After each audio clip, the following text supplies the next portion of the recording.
नमस्कार, आप सभी का स्वागत है एबीपी लाइव में। मैं आपका दोस्त अफसन यादव इस वक्त मौजूद हूँ जनपद एटा के महारा ब्लॉक में और ये है खंड विकास अधिकारी महारा जनपद एटा। और हम चलते हैं जो कि कृषि विभाग में चलते हैं, जो कि सहायक विकास कृषि अधिकारी हैं। उनसे हम पूछेंगे, जानकारी लेंगे कि किसान भाइयों को जो सुविधाएं मिल रही हैं मुख्यमंत्री की तरफ से, और हम बात करेंगे। दिखाइए राज्य की कृषि भंडार विकासखंड महारा एटा। और हम बात करेंगे सहायक विकास कृषि अधिकारी से हम बात करेंगे। सर आप ही हैं? हाँ साहब। अच्छा, आइए सर, आइए थोड़ा सा बात करते हैं आपसे। सर बैठ लीजिए, बैठिए सर, बैठिए। सर मैं पूछना चाहूँगा, सर सबसे पहले आपका स्वागत है हमारे एबीपी लाइव न्यूज़ चैनल में। मैं महेंद्र सिंह, सहायक विकास अधिकारी कृषि महारा विकासखंड से हूँ। और हमारे यहाँ ये जो राजकीय कृषि बीज भंडार है, उस पर सरकार द्वारा प्रति वर्ष जो है जितनी बार खाद्यान्न फसलें होती हैं उसमें मुख्यतः रबी में हमारे यहाँ गेहूँ है। मैं ये जानना चाहूँगा सर कि सरकार की तरफ से क्या क्या सुविधा मिल रही है किसान भाइयों को, जरा देखिए, हमारी भारत सरकार, राज्य सरकार द्वारा किसानों के और अन्य लाभार्थियों गरीबों के हित में बहुत ही कल्याणकारी योजनाएं चलाई जा रही हैं। उसी के दृष्टिगत हमारी सरकार द्वारा जो है विकसित भारत संकल्प यात्रा, ये कार्यक्रम जो है प्रत्येक ग्राम पंचायत स्तर पर कराए जा रहे हैं। उसमें हमारे विकासखंड महारा में गोबरा और मोहम्मदपुर ततारपुर 2 ग्राम पंचायतों में आयोजन हो चुका है। 3 दिसंबर को हमारे नगला लोधा और यादगारपुर ग्राम पंचायत में भी ये कार्यक्रम होगा। उसमें सरकार द्वारा जितनी बार कल्याणकारी योजनाएं चलाई जा रही हैं उनको विस्तार पूर्वक चर्चा करके किसानों को बताया जाएगा। जैसे क्या योजनाएं चलाए? योजना देखिए, मैं कृषि विभाग में हमारा मुख्यतः तो किसान माननीय प्रधानमंत्री किसान सम्मान निधि योजना है, सन 2019 से जो चालू है, उससे किसान किसी कारणवश वंचित हैं उन किसानों को भी जोड़ा जा रहा है, जिससे सरकार द्वारा रबी खरीफ जायद में 2-2 हज़ार रुपये के रूप में जो धनराशि दी जाती है किस्त के रूप में, वो उससे वंचित किसान हैं उनको प्राप्त हो सके।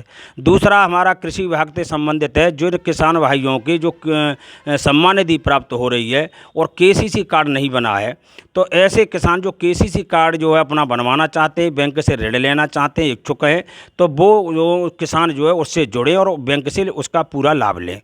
दूसरा हमारे यहाँ अगला बिंदु है कि हमारे यहाँ कृषि विभाग की तरफ से किसानों को अनुदान पर, जहाँ 50% अनुदान पर गेहूँ है, चना है, मटर है, मसूर है, ये बीज हमारे यहाँ प्राप्त कराए गए और समापन की ओर हैं। थोड़ा बहुत बीज बचे हुए हैं गेहूं वगैरह के। बाद बाकी हमारे किसान क्षेत्र के बहुत ही हमारे कर्मचारियों द्वारा प्रचार प्रसार करके क्षेत्र में जो है इतना जो है किसानों को जागृत कर दिया है कि वो प्राइवेट दुकान से न लेकर हमारे बीज गोदाम से ही अधिकांशतर बीज प्राप्त करते हैं और पूरा सरकार द्वारा लाखों रुपए की जो सब्सिडी किसानों को दी जाती है उसका भरपूर लाभ लेते हैं। अभी हमारे यहाँ कृषि यंत्रों पर हमारे सरकार द्वारा आज की तारीख में जो है पोर्टल खुला हुआ है। कोई भी मतलब कोई कृषि यंत्र है या कोई कृषि रक्षा उपकरण है, मानव चालित है या शक्ति चालित है, तो उसको आप ऑनलाइन आवेदन करके उसको किसान जो है प्राप्त कर सकता है।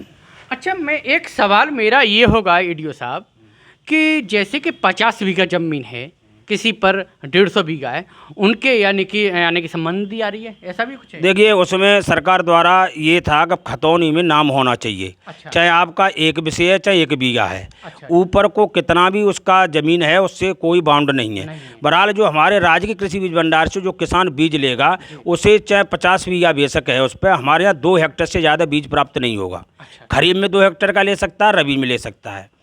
हाँ, बीज 2 हेक्टेयर का ही मिलेगा। और उससे मान लीजिए आप 1 हेक्टेयर ज़मीन है और आप 2 हेक्टेयर का बीज लेना चाहते हैं तो बीज तो मिल जाएगा, मतलब सब्सिडी जो सरकार द्वारा दी जाएगी वो 1 हेक्टेयर ज़मीन है, आप पे 1 हेक्टेयर की ज़मीन की सब्सिडी आएगी आपको। हाँ, उसके अंदर सन 2019 में जब ये सरकार ने हमारे पंजीकरण कराए थे किसानों के, तो हमारी सरकार द्वारा उनको किसान मानते हुए और खाते में पैसा डाल दिए। और उसकी जब जांच हुई तो उसमें कुछ अपात्र पाए गए। लाखों किसान हमारे जनपद एटा में अपात्र पाए गए, जिसमें भूमिहीन भी थे, नाबालिग भी थे, आयकरदाता भी थे, सरकारी नौकर भी थे, पति पत्नी दोनों ले रहे थे। सन 1 फरवरी 2019 से पहले की ज़मीनें उनको मान्य था। बाद में जो बैनामा कराए ले वो भी किसान सम्मान निधि का लाभ ले रहे थे। ऐसे कृषकों को सत्यापन कराकर सरकार द्वारा जो है बाहर कर दिया गया है। जो पात्र कृषक हैं वो ही इसका लाभ ले पाएंगे। यदि किसी तरीक़ा से कोई भी किसान हमारा पात्र है और वो छूटा हुआ है तो वो ऑनलाइन आवेदन कर सकता है। आधार कार्ड, राशन कार्ड, बैंक की किताब, फर्द 4 दस्तावेज लेकर के नज़दीक जनसेवा केंद्र से अपना ऑनलाइन आवेदन कर सकता है, जिससे माननीय प्रधानमंत्री किसान सम्मान निधि का पूरी तरह से लाभ ले सके। अच्छा सर, मैं ये जानना चाहूँगा कि ग्रामीण लोग हैं, किसान भाई हैं, ये यानी कि खाद है, डीएपी है, ये लेने जाते हैं। मेरे पास कई बहुत लोग फ़ोन करते हैं, ग्रामीण लोग यानी कि किसान भाई कहते हैं कि बहुत तेज़ मिल रहा है। इस विषय पे आप क्या कहना चाहेंगे? देखिए, इसमें हम प्राइवेट जो दुकानें हैं, पहला तो देखिए, ये सरकार जो है हमारी भारत सरकार द्वारा अरबों करोड़ों रुपए का किसान को सब्सिडी के रूप में डीएपी यूरिया के ऊपर किसानों को दे रही है।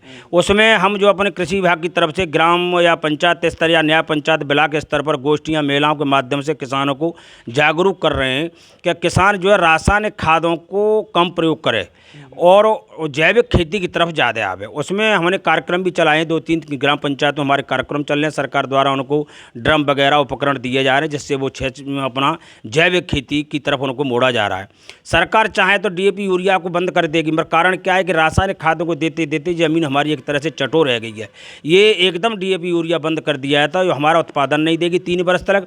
इससे हमारा देश जो है खाद्यान्न संकट पड़ सकता है। तो सरकार का मानना है कि धीरे धीरे रासायनिक खादों को कम किया जाए और जैविक खेती पर किसान को लाया जाए। फिर भी हमारे यहाँ जनपद पर डीएपी यूरिया की कोई कमी नहीं है और उसके लिए हमारे जिला कृषि अधिकारी महोदय, उप कृषि निदेशक महोदय द्वारा काफ़ी दुकानों के लाइसेंस भी निरस्त करे गए और काफ़ी दुकानदारों के खिलाफ कार्रवाई भी की गई है। और हमने अपने पूरे किसानों को नंबर दे रखे हैं।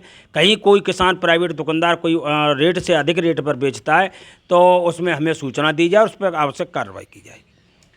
देखिए, ये रहे श्री महेंद्र सिंह जी, जो कि EDO साहब हैं, सहायक कृषि विकास अधिकारी हैं, जो कि महारा ब्लॉक पे ही बैठते हैं। सर आप? हाँ, ब्लॉक पे ही बैठता हूँ सर। देखिए, बहुत अच्छा लगा और ज़रा विचार करिए। मैं कहना चाहूँगा किसान भाइयों से, इन्होंने जो शब्द कहे हैं इस पर विचार करें। इसी के साथ जय हिंद। राम राम भाई सारा ने, मैं शिवानी यादव। छोटी से छोटी, बड़ी से बड़ी खबर देखने के लिए ABP लाइव चैनल को सब्सक्राइब करें, लाइक करें, कमेंट करें। Thank you.